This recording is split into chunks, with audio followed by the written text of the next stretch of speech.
Bienvenue sur Adopté en Bavière. Le vendredi 6 juin 2025, le grand manager de football Carlo Ancelotti dirige son premier match en tant que premier sélectionneur étranger de l'équipe A du Brésil, sélection qui n'avait connu cela depuis plus de 60 ans cette année-là.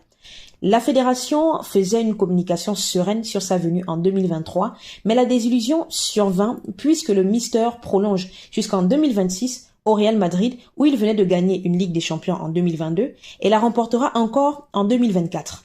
Deux sacres avec parmi les têtes d'affiche Vinicius Junior, Rodrigo Goes, Éder Militão, trois grands talents brésiliens qu'il connaît déjà. Ce premier match dans le stade Estádio Monumental Isidro Romero Carbo oppose le Brésil à l'Équateur de Caicedo, vainqueur de la 4e édition de la Ligue Europa Conference avec le Chelsea FC, et Pacho, grand gagnant de la première Ligue des Champions du PSG, tous deux titulaires en club. Cette rencontre s'achève sur 1-0-0. Nous sommes dans le cadre du 15e match sur 17 des éliminatoires pour la Coupe du Monde 2026. La sélection brasileira est 4e sur 6 places qualificatives directes, tout en notant que la Colombie peut la rattraper. Voici la composition des vétérans tels que Alisson, Marquinhos, Casemiro, les grands talents Guimarães et le jeune Estevão, emmenés par le presque Ballon d'Or 2023-2024 Vinicius. Alignement assez peu impressionnant à l'échelle du Brésil, tant ce rassemblement était orphelin de la grande star Neymar, pour une gestion de retour de blessure, ainsi que de Rodrigo pour repos mental. En fait, celui-ci a connu des moments de frustration au Real Madrid en 2024-2025, car il était souvent le premier des attaquants à sortir des matchs et que médiatiquement, il se sentait invisibilisé par Mbappé, Vinicius et Jude Bellingham.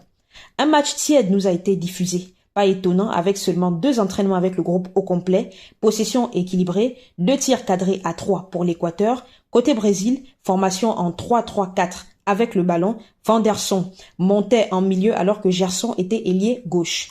Le point fort du Brésil était sa défense, avec un Marquinhos qui confirme son statut de champion d'Europe, Alexandre Ribeiro, remplaçant de Gabriel Magalhães de Arsenal, a fait bonne impression à travers ses constructions de jeu et pressing perturbant. Il y avait une communication compliquée entre le milieu et l'attaque. Guimarães ratissait les ballons contre les milieux équatoriens, il aidait la défense. Un Richarlison aussi faible que d'habitude en équipe nationale avec des contrôles techniques approximatifs. À un moment donné, il a reçu une passe de Vini, mais rate complètement sa frappe. Estevão au titulaire pour la première fois, insuffisant. Le seul créatif en attaque était ce cher Vinicius, qui a peut-être livré sa meilleure prestation en sélection jusque-là. Le latéral équatorien Ordóñez peut en témoigner. La meilleure occasion de but vient d'une frappe de Casemiro, arrêtée par Gonçalo Baye.